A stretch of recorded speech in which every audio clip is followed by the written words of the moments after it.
Good morning students. भूगोल में हम फर्स्ट पेपर संसाधन भूगोल के अंतर्गत जनसंख्या के वितरण के बारे में अध्ययन कर रहे थे। जनसंख्या वितरण में हमने जनसंख्या वितरण को प्रभावित करने वाले कारकों के बारे में बात करी। आज हम बात करते हैं विश्व में जनसंख्या के वितरण के बारे में, यानी हमारे विश्व में किस महाद्वीप में किस देश में कितनी जनसंख्या का विस्तार पाया जाता है, ऐसे कौन से क्षेत्र हैं जहाँ जनसंख्या ज़्यादा मिलती है और ऐसे कौन से क्षेत्र हैं जहाँ जनसंख्या कम मिलती है। तो जो विभिन्न प्रकार के कारकों के बारे में हमने अध्ययन किया, यही कारक निर्धारित करते हैं कि किसी क्षेत्र में जनसंख्या ज़्यादा है या कम है। वर्तमान में अगर हम बात करते हैं सन 2018 में, तो हमारे विश्व की जो जनसंख्या है वो 762.1 करोड़ हो चुकी है।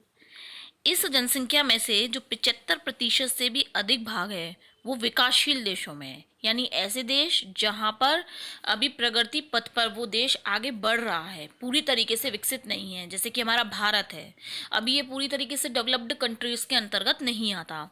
तो 75% जनसंख्या जो है विश्व की, वो ऐसे देशों में रहती है जो अभी प्रगति पथ पर अग्रसर हो रही हैं।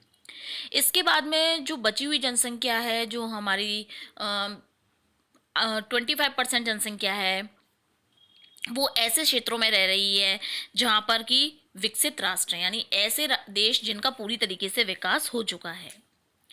जनसंख्या संदर्भ ब्यूरो एक एजेंसी है जो कि वॉशिंगटन में स्थित है। वो जनसंख्या संबंधी आंकड़ों का पब्लिकेशन या प्रकाशन करती है।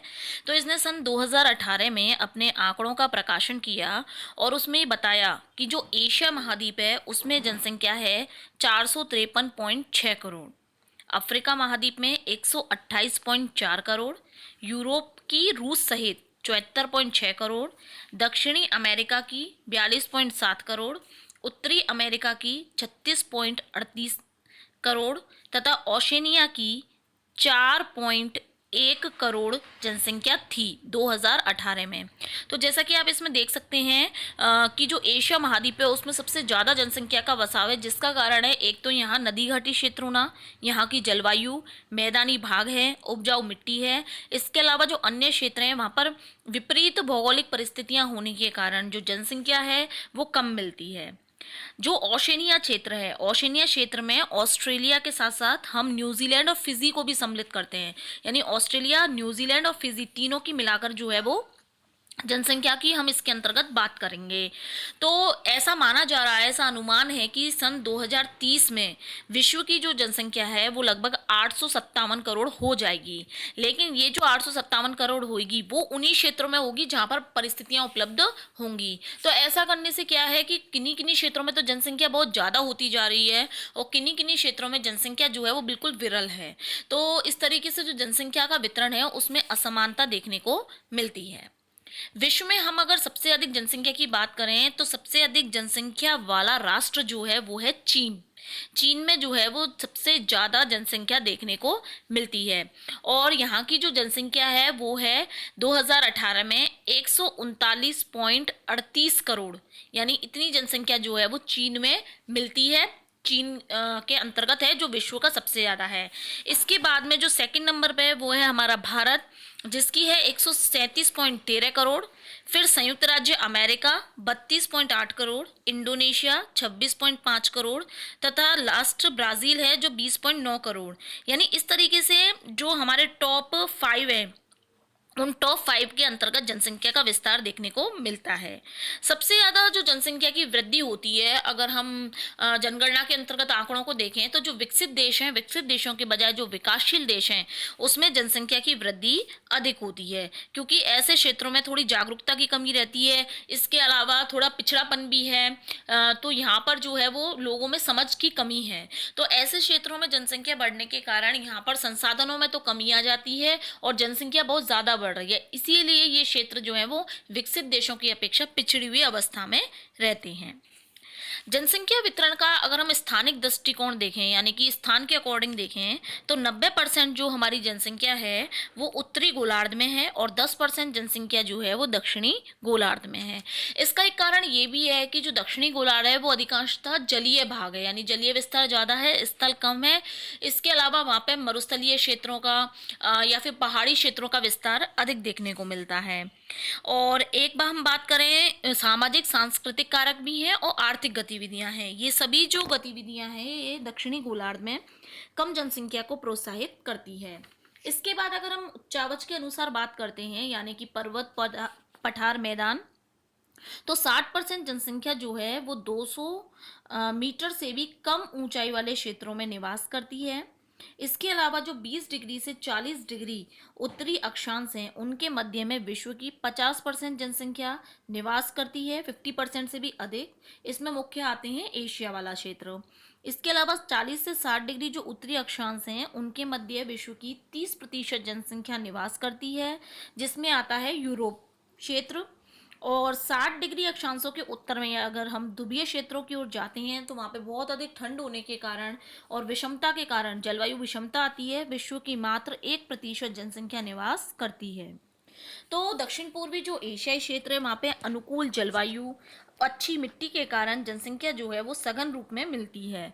सबसे ज़्यादा जो जनसंख्या का बसाव है वो है चीन में और भारत में, क्योंकि यहाँ पर जो है वो नदियाँ वगैरह बहती हैं जिनकी घाटियों में जनसंख्या का बसाव अधिक मात्रा में देखने को मिलता है।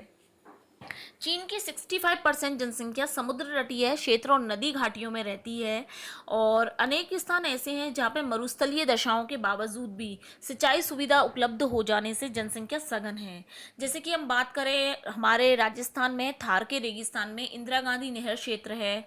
इसके अलावा मिस्र का नील नदी क्षेत्र है। यहाँ पर सिंचाई सुविधा डेवलप हो जाने के कारण अब कृषि कार्यों को काफ़ी प्रोत्साहन मिलने लगा है, जिसके कारण यहाँ जनसंख्या काफ़ी मात्रा में बढ़ती है।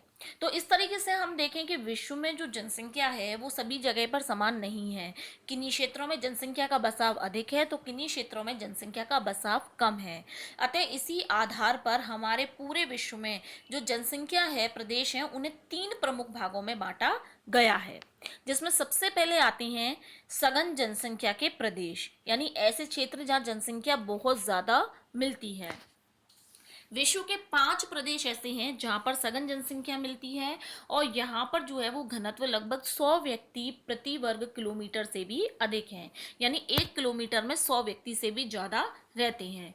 इन प्रदेशों की अगर हम बात करें तो इसमें आते हैं पूर्वी एशिया के चीन, जापान, दक्षिणी कोरिया, ताइवान, हांगकांग, दक्षिणी एशिया के भारत, पाकिस्तान, श्रीलंका, बांग्लादेश व नेपाल, संपूर्ण दक्षिण पूर्वी एशिया, उत्तरी पश्चिमी यूरोप के great Britain, Germany, Holland, Belgium, Luxembourg, France, Ireland, Denmark, Spain, Italy तथा पूर्वी व उत्तरी अमेरिका के उत्तरी पूर्वी संयुक्त राज्य अमेरिका, दक्षिणी पूर्वी कनाडा, ये सभी क्षेत्र वो हैं जहां जनसंख्या का घनत्व 100 व्यक्ति प्रति वर्ग किलोमीटर से भी अधिक है।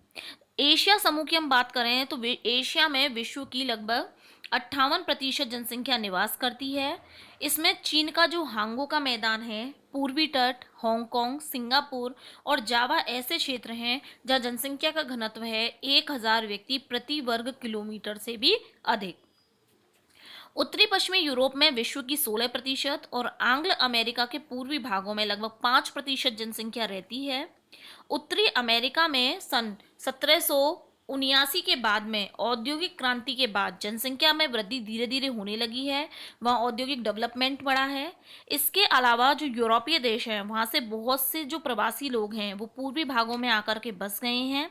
ये मूल रूप से रेड इंडियन प्रवासी हैं और इसके अलावा मानसिक आघात, युद्ध हैं, अन्य जो आर्थिक परिस्थितियां हैं उनके कारण इन लोगों ने पूर्वी क्षेत्रों की ओर पलायन किया और धीरे धीरे ये उसी क्षेत्र में जाकर के बस गए, जिससे कि पूर्वी क्षेत्रों में तो जनसंख्या में बढ़ोतरी हो गई, जबकि जिन यूरोपीय क्षेत्रों से आए हैं वहाँ जनसंख्या में कमी आ गई।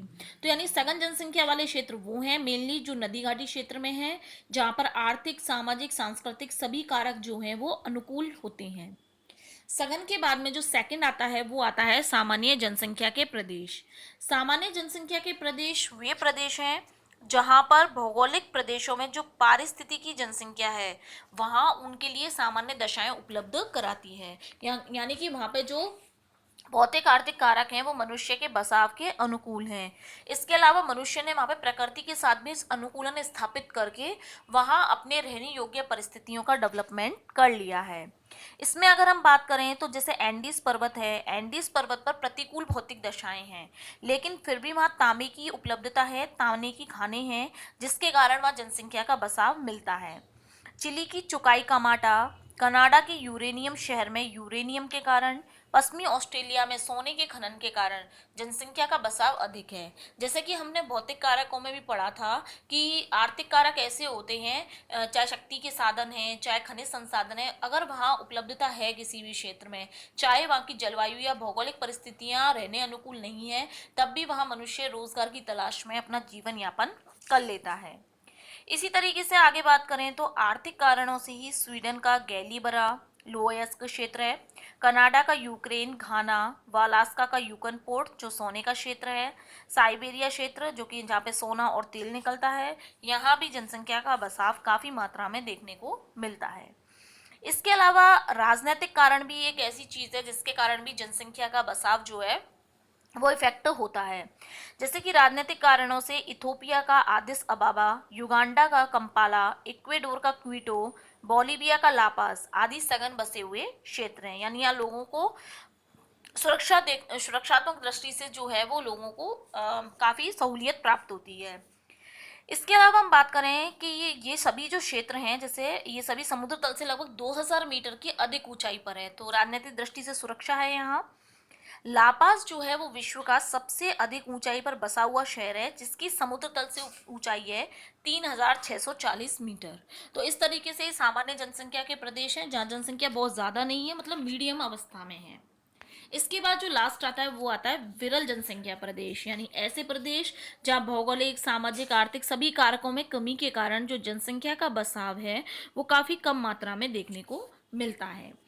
ये प्रदेश जो है वो विश्व के 70% भूभाग पर स्थित है, जहां पर विश्व की मात्र 5% जनसंख्या निवास करती है। यहाँ हम अगर जनसंख्या घनत्व की बात करते हैं तो यहाँ 10 व्यक्ति प्रति वर्ग किलोमीटर से भी कम जनसंख्या का घनत्व देखने को मिलता है। इन क्षेत्रों में जो स्थिति है वो उच्चावच और जलवायु की जो विषम परिस्थितियां हैं उनके कारण यहाँ जनसंख्या वृद्धि जो है उस पर विपरीत प्रभाव पड़ता है। यानी जनसंख्या वृद्धि जो है वो कम अवस्था में देखने को मिलती है, यानी जनसंख्या वृद्धि में कमी आ गई है। इसके अलावा अगर हम बात करें तो उच्च अक्षांशों में हिम के कारण यानी हिमपात होता है, मरुस्थलों में गर्मी के कारण जनसंख्या का बसाव कम पाया जाता है। इसी प्रकार से जो विषुवत-रेखीय क्षेत्र हैं वहाँ पे भी बहुत अधिक गर्मी और इसके अलावा दिन के बाद में डेली बारिश हो जाने के कारण वहाँ मच्छर और टिसी टिसी मक्खियों का प्रकोप है, जिसके कारण भी वहाँ लोग रहना कम पसंद करते हैं। तो अगर हम विश्व के विरल जनसंख्या वाले क्षेत्रों की बात करते हैं तो आपको एक सारणी दिखाई दे रही है जिसमें आप देख सकते हैं कि सबसे पहले आते हैं इसमें शुष्क मरुस्थलीय क्षेत्र, जहाँ पे लगभग 20% क्षेत्रफल है। इसमें विश्व के सभी उष्ण और शीतोष्ण मरुस्थलीय क्षेत्र आते हैं। तो मरुस्थलीय क्षेत्रों में तो जनसंख्या बहुत ही कम मात्रा में निवास करती है। इसके बाद में सेकेंडली जो हम विरल जनसंख्या वाले क्षेत्रों में शामिल करते हैं वो है पर्वतीय क्षेत्र, जो वह भी 20% क्षेत्र पर है। यहाँ पर वो क्षेत्र हैं जिनकी ऊंचाई 2500 मीटर से अधिक है, जैसे कि हिमालय, रॉकीज और एंडीज आल्प्स पर्वतीय क्षेत्र। तीसरा इसमें हम बात करते हैं उच्च अक्षांशीय हिमाच्छादित क्षेत्र, ये भी 20% क्षेत्रफल पर हैं। यहाँ पे 60 डिग्री अक्षांशों के ऊपर स्थित क्षेत्र आर्कटिक, अंटार्कटिक, ग्रीनलैंड, साइबेरिया, उत्तरी अमेरिका का उत्तरी भाग, ये सभी क्षेत्र जो है वो इसके अंतर्गत शामिल होते हैं। और चौथा जो इसमें आता है वो आता है अति उष्ण आर्द्र क्षेत्र, जो कि 10% भाग पर है। इसमें आते हैं विषुवत-रेखीय सघन वन क्षेत्र, कांगो, अमेजन बेसिन और दक्षिण एशिया के द्वीप समूह। तो इस तरीके से हम देख सकते हैं कि हमारे विश्व में जो जनसंख्या है वो 3 रूपों में मिलती है, जिसमें आते हैं सघन जनसंख्या के क्षेत्र, सामान्य जनसंख्या के क्षेत्र और विरल जनसंख्या के क्षेत्र। इन सभी क्षेत्रों में वहाँ के भौतिक वातावरण, सामाजिक वातावरण, आर्थिक वातावरण, जलवायु परिस्थितियां आदि सभी के आधार पर जो है वो जनसंख्या का बसाव देखने को मिलता है। तो हम विश्व में अगर कंपैरेटिवली देखते हैं तो विकासशील जो देश हैं वहाँ जनसंख्या ज़्यादा भी मिलती है, इसके अलावा वहाँ जनसंख्या वृद्धि जो है वो भी तीव्र गति से होती है। और जो ऐसे क्षेत्र हैं जो कि मरुस्थलीय क्षेत्र हैं, हिमाच्छादित क्षेत्र हैं, वहाँ पर जनसंख्या कम देखने को मिलती है, क्योंकि वहाँ की जो भौतिक परिस्थितियाँ हैं वो पर्यावरण के अनुकूल नहीं हैं। तो इस तरीके से हमारे संपूर्ण विश्व में जो जनसंख्या है उसका बसाव अलग अलग क्षेत्रों में अलग अलग रूप से पाया जाता है। तो विश्व में जनसंख्या वितरण के प्रमुख कारक और उसके जो प्रमुख प्रदेश है उसके बारे में हम पढ़ चुके हैं। अब हम जो नेक्स्ट पढ़ेंगे वो है विश्व में प्रमुख जनसंख्या समूह। ये प्रमुख जनसंख्या समूह जो है वो महाद्वीपीय आधार पर डिवाइड किए गए हैं। इसमें हम हर महाद्वीप का जनसंख्या के आधार पर अध्ययन करेंगे।